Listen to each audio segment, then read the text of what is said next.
actually, what could be kind of helpful and insightful is like the social wellness side of starting to play in a main service worship team. It's like you start meeting people and then you build relationships, and then all of a sudden you're hanging out after church or traveling together, or not even music related. um like you said, you guys met in 2020. I was probably what, 20, later 2020, 2021, or something like that. Hmm. Yeah, it's not even that far Right. But away. yeah, like some of your guys' thoughts just on that.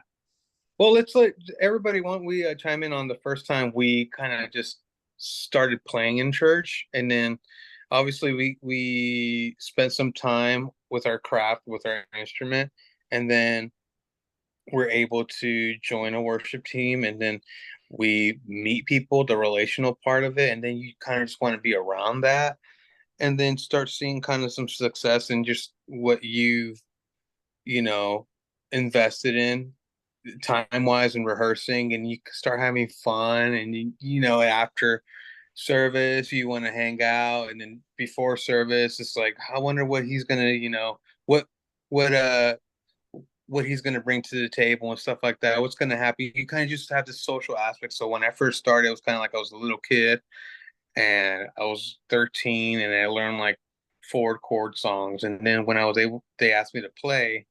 I was like, sure, I'll do this, after just going to rehearsals without knowing anything if I was going to play on the work or not.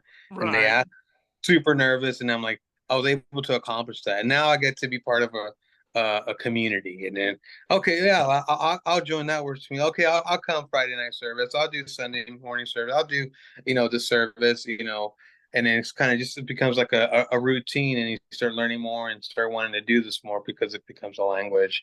And that was just a fun part about it. Like I remember I was playing at a church, and I was doing the main team, and then I loved playing, or after the worship set for the main service, I would go help out the children's ministry. But it was cool. They had like this little push cart, like where you push like candy or something. But we had like this like Fender Passport, like this little a PA system that we rolled around with a little battery, and then we just all Nice.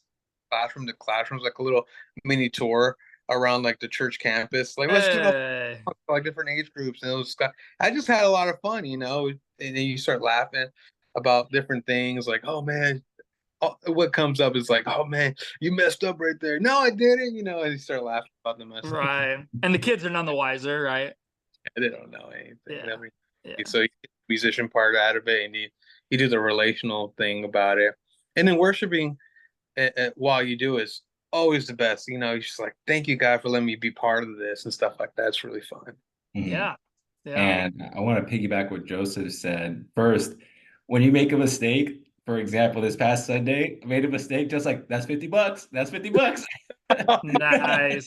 That's like a joke. That's a Yeah. joke. Or you got to say you get paid by the minute. Or sorry, Right? pay by the note. Pay by the note. Sorry, pay Yeah, by the note. exactly. I think it's fun, but I think most importantly, when you do work on your craft, it's great. But when you're playing with people, you want to play with people that you enjoy having fun with. I think the Yeah, last thing that'll happen is you get caught in the motions. All right, see you guys next Sunday. Go worship. I think one thing that was really beneficial for me playing with you guys, dude, I'm still talking to you guys 4 years later. We got a really good connection. We hang out outside of church. A tradition that I hope continues yeah. is Joseph's birthday at the beach every single year. I look forward to that thing, have a blast. I honestly love seeing you guys, but You off the bring in the top, corner. just So cool. cornhole and also cornhole competition. Oh, don't forget the sunburn either. Man, that's true. Mhm. But I Lions. think, yeah, I think overall, of course, you want to get really good at your craft, but also remember at the end of the day, it's about the relationship you build with people. They Yeah. want to continue be with people you like. I was thankful, extremely grateful that when Joseph called me one day, hey, you want to come play with us? Let's check it out. Or when Scott asked me, come hang out with children's ministry, give back, like just help other kids. There's no better feeling when you're just hanging out, one, you're worshiping, and also it's people that you love.